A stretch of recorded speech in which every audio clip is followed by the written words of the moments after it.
ศีลเป็นเยี่ยมในโลกคำว่าศีลคือการรักษากายวาจาให้เรียบร้อยเป็นคุณสมบัติ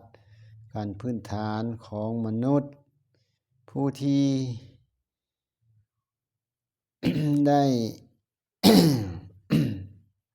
ชื่อว่ามนุษย์นั่นผู้นั่นอย่างน้อย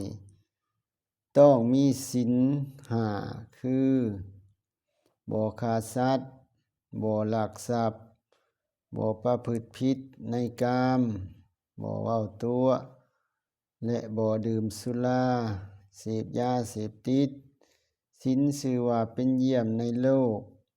เพราะเป็นเครื่องปกป้องโลกให้อยู่เย็นเป็นสุขศีลเป็นเครื่องกำจัดความเบียดเบียนระหว่างกันและกัน กับคนอื่นให้หมดไปก่อความหักความเมตตาให้เกิดขึ้นในโลกศีลเป็นเครื่อง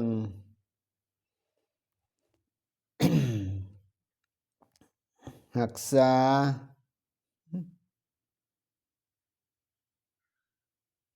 ศีลเป็นเครื่องชำระกิเลสอย่างหยาบให้หมดไปเป็นขันพื้นฐานเป็นเบื้องต้นของการทำดีถ้าบ่มีศีลโลกก็จะเดือดร้อนวุ่นวายยุ่งยากนานาประการเพราะว่ามนุษย์ทั้งหลายบ่มีความละอายและเกรงกลัวบาปแล้วมนุษย์ก็จะประพฤติทุลีต่อกันได้ทุกอย่างนับตั้งแต่เว้าขี้ตัวหลอกลวงกันจนถึงทำลายห่างกายชีวิตกันและกันผู้ใดที่ประพฤติให้บริสุทธิ์อยู่เสมอยอม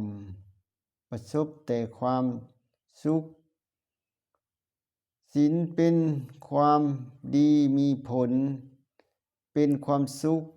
ผู้รักษาศีลยอมให้ผลคือความสุขตราบเท่าที่เขารักษาศีลอยู่สมดังพระพุทธศาสนาสุภาษิตที่มาในธรรมบทพุทธนิกายว่าสุขขังยาวะสาลาสีลัง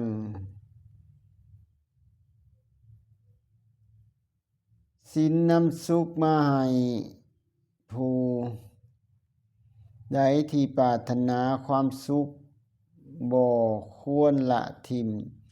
การรักษาศีลเพราะศีลเป็นบ่อเกิดเป็นเหตุนำสุขมาให้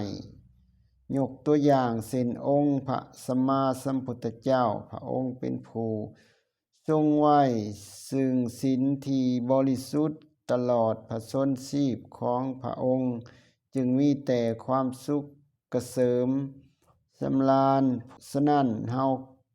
ทั้งหลายจึงบ่ควรมองข้ามหันมารักษาศีลกันเถิดเพื่อประโยชน์สุขแก่ตนและโลกสรุปความว่าศีลคือการรักษากายวาจาใจให้เรียบร้อยเป็นคุณธรรม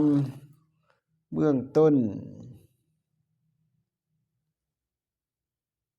ที่จะให้คนเป็นมนุษย์คือผู้ประพฤติธรรมคือผู้ประธรรมมันประเสริฐผู้ฮู้ผู้รักษาศีลยอมปราศจากศัตรูที่คอยเบียดเบียนอยู่สงบร่มเย็นเป็นสุข